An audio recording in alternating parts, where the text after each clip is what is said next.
Same clothing, same crazy face. You know what this means. I recorded all of this together because I know I won't be able to do anything next week. And with all of the power cuts we had last week, I don't know if I will be able to do anything like uploading and things like that. Because people underestimate how much video takes to edit and upload. It's insane. So, in order to keep the schedule in a somewhat functional way, I'm recording everything as much as I can in one day.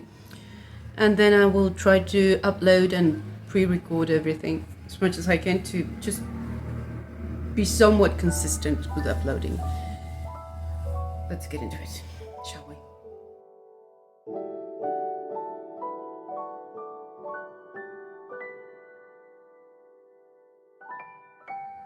Hi, to those of you who don't know me, I am Victoria, I am Miss Know-It-All.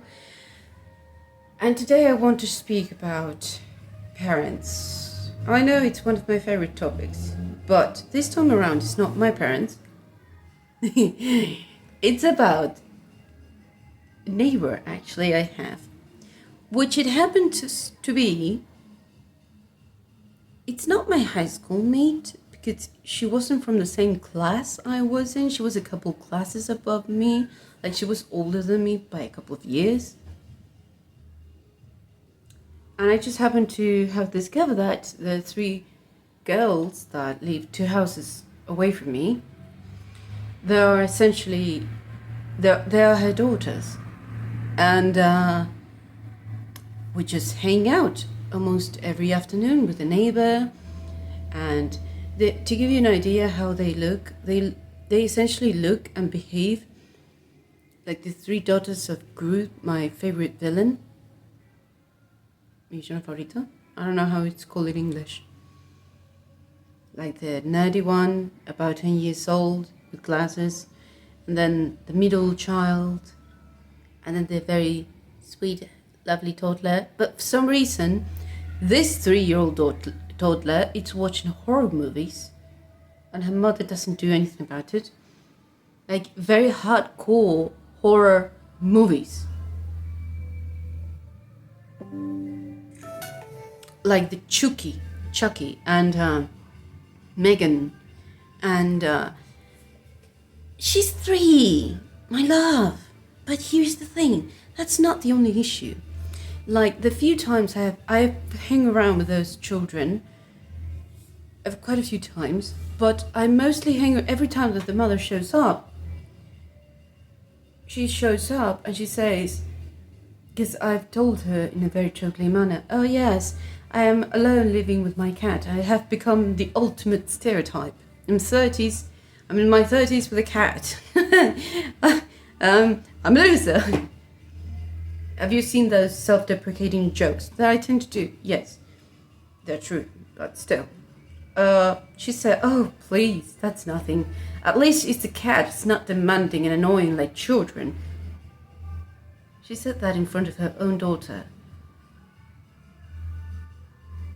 I could see that child so crushed, little by little. And I was like, oh no, please, what are you talking about? Children are a blessing. She's such a lovely, look at such a lovely young lady you have with you. It's just, oh no, but children are annoying, she said to me. And they ask for things and they annoy you. They're a pest. And I was like, oh no, God, no. Please don't say that in front of your child. I was like, I said to her those words. Do you think she stopped? No. Next time around, when I came back from the vet with Agatha, one of her checkups about her kidneys issues, she's fine. Now, she says, oh, but you're so, it's fine. It's fine. They're surely going to let you adopt the cat because we were talking about the next door neighbors. You should watch the other videos. I think last week. If I post things in somewhat regular fashion, they should be in the prior week to this. We had an issue with the neighbors and they were accusing me of robbing their cat. The thing is, the cat was mostly a street cat. At this point, it was eating from the rubbish. It doesn't really matter. Anywho, I was like, what do you mean? Oh yes, they're gonna let you adopt the cat. Would you like to adopt 2 children? Or 3? And here's the thing. Those girls are amazing. So much so that they're very affectionate, very sweet, a little bit clingy actually. Because I feel that they're not getting enough attention. Or the attention they deserve to have. They haven't been getting any of it. And she said, in front of her daughters, would you like to adopt a couple children? And I was like, what? What? And the girls were like, yes, please, me. And the oldest one said, I will help you with your job. I'm sorry, I get that. I'm sorry, I will stop shouting. I'm so sorry, my queen. I will stop shouting. I do. I will.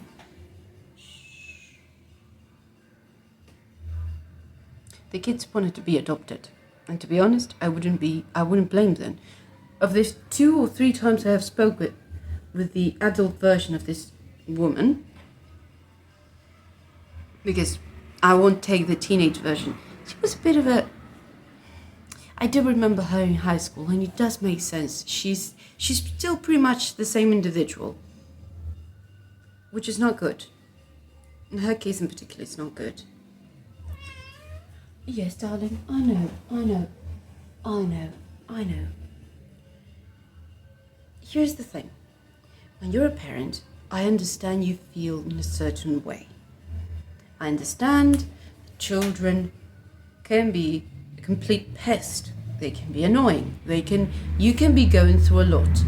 However, you have brought them into this world. You have a duty. All right? Please have the decency of not talking in such an appalling manner in front of your own children.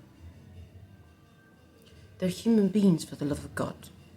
Have some decency and some respect. And even if you don't love them, have some self-love. I'm not going to ask you to care about them, but at least try to care about how you look, socially speaking. Because that's not a good look.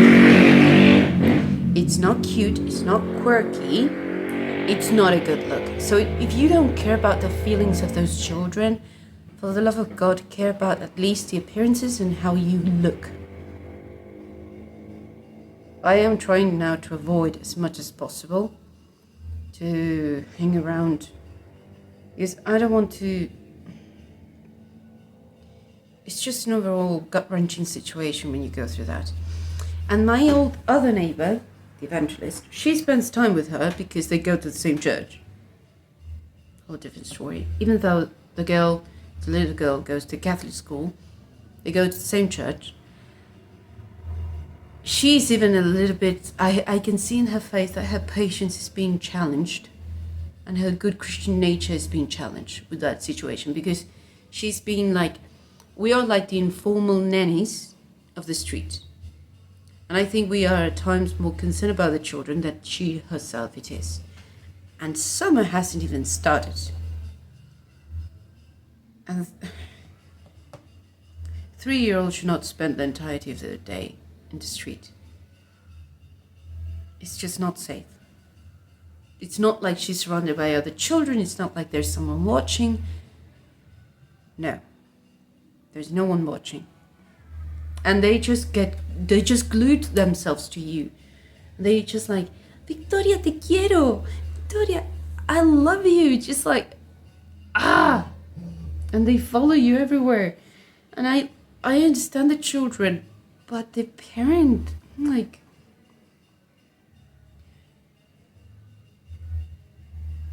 some parents, like the phrase in English that says, every child deserves a parent, not every parent deserves a child. I agree. It's just, it is saddening to see how the children know that they're not loved by their mom. Like, I get it that you have feelings. You do. You're a human being. You never cease to be a human being as a mother. And that's one big criticism I have against society. Because as soon as they have the baby, they pop the baby. Oh, everything's fine. Now it's everything about the baby and everyone forgets about the mom. But, just because you're an individual doesn't mean you shouldn't consider the people around you. People should be more considerate of you because you are in such a difficult spot. As a parent, it is a very difficult job. It's a very challenging, emotionally, physically, psychologically. It is an incredibly challenging job. Huge responsibility to be a parent. Yes, you should be getting more support. However, don't throw that on your kids. They do not deserve that. I get it. They're individuals. They're different. They're humans. They're completely human beings to yourself. But you have brought them to this world. You have a duty to them to do your best. And I'm not asking you to be the best parent in the world. I'm just asking you not to trash them in front of them. I'm just asking you not to try to give them in adoption every time you see me.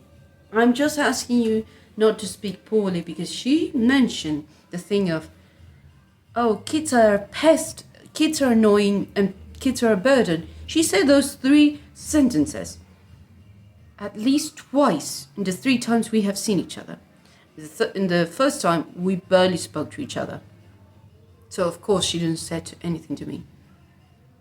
She only said hi, and I said hi. How's everything? Good. That's it. Not even the weather. So in 2 actual minimum conversations, minimalistic that we had, you have speak so horribly of your children in one occasion in front of one of your kids, and the other occasion in front of all 3 of your kids.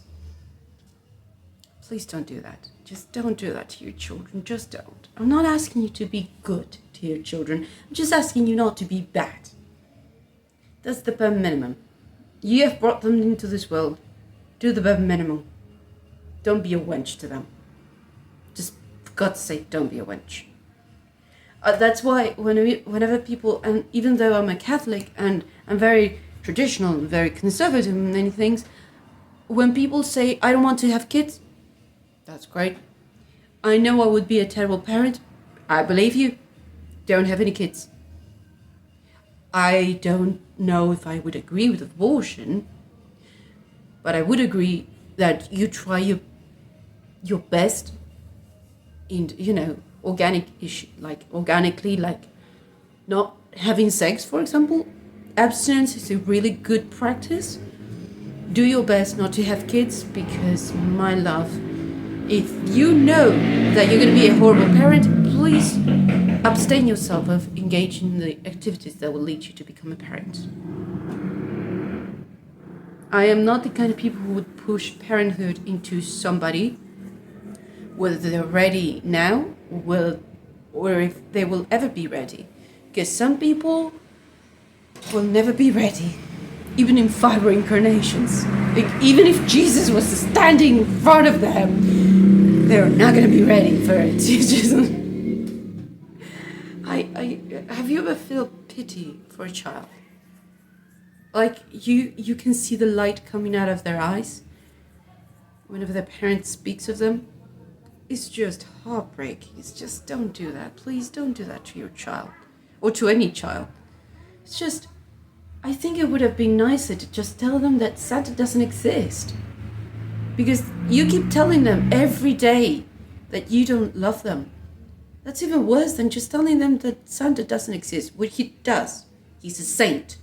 So of course he does, according to my theology. He's real. That's why we celebrate Christmas, Jesus and Saint Nicholas. I'm sorry, I was trying to light up the mood after such a horrid topic. But it was a bit of a burden because I was like, it was something you cannot say in public, but I kind of needed to say. I was like, ah. And this channel is about that. It's about self-expression. But here's the thing. I understand that self-expression is important, but there is a place and an environment you can do certain things. And those jokes, when you repeat them so much, they mean something. And when you repeat them so often in front of your children, they mean everything.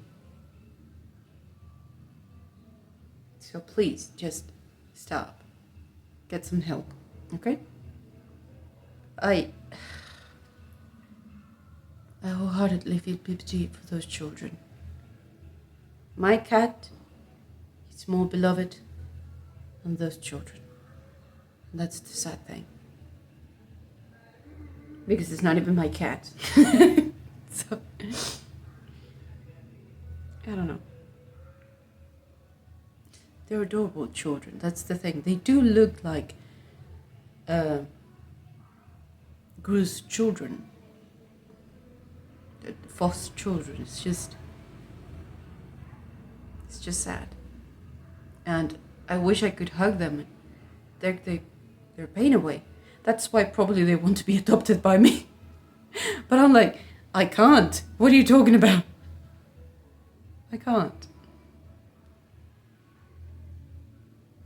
And it's even if I did adopt them, it's just there will always be that voice in the back of their heads. I wasn't loved by my mom. My mom didn't love me. My own mom never loved me. And I know you're gonna say it's a joke. You don't say that joke in front of your child. We're talking about people who believe in the tooth fairy.